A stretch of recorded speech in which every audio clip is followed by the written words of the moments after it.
Hey, in this video, we're going to go over user role settings in course systems and websites.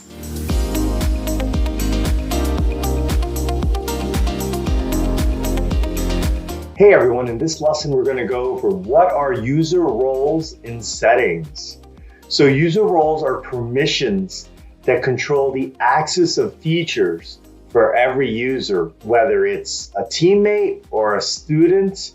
And user roles are available in a lot of systems, whether it's your courses, your websites, your communities.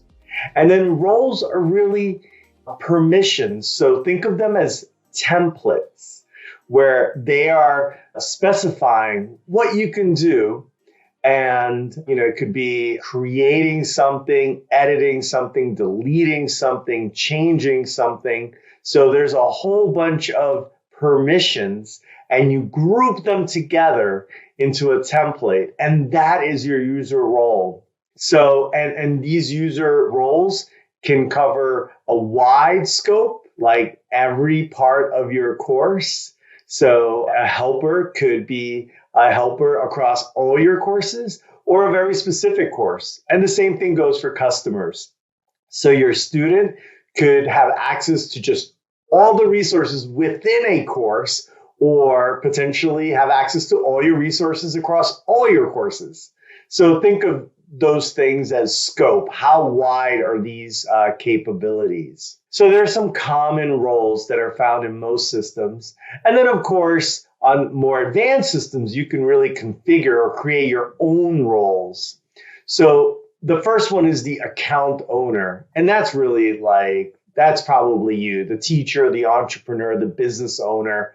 And that's where you define, your passwords. That's where you add users and maybe connect to your payment system or, change the password on your entire course system.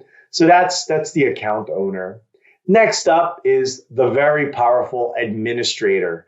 They can create, edit, and do lots of things across the entire system. So they are pretty powerful. There's probably just a handful of administrators on your team.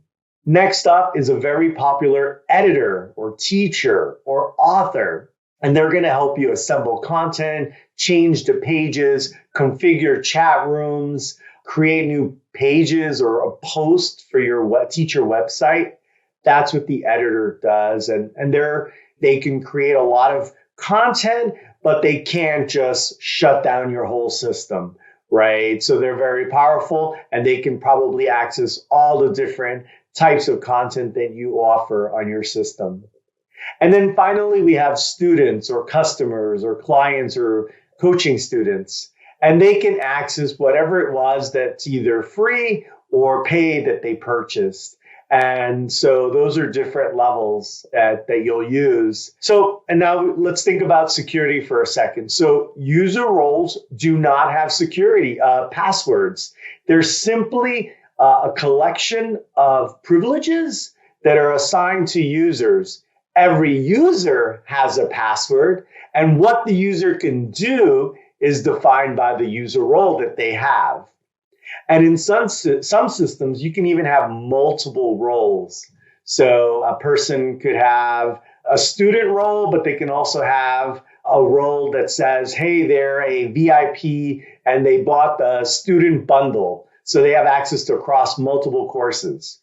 And then as you're thinking about defining these roles, kind of aim for the minimum rights. You don't want to give people extra rights, just the minimum rights of what they need to be happy and do their job or enjoy the content that you've created.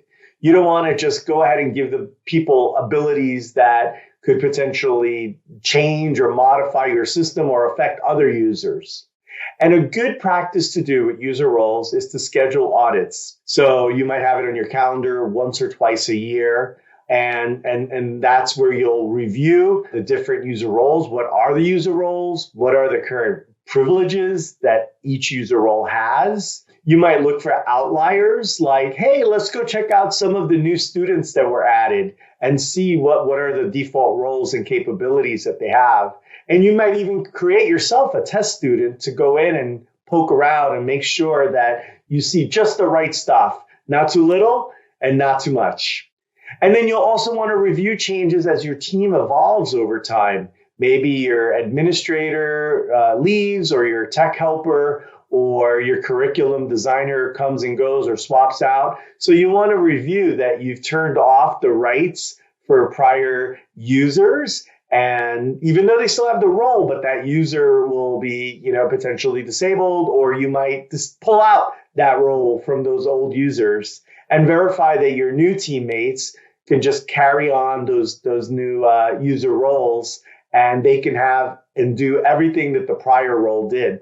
And in general, so user roles are going to help you simplify your HR, your operations, and your tech.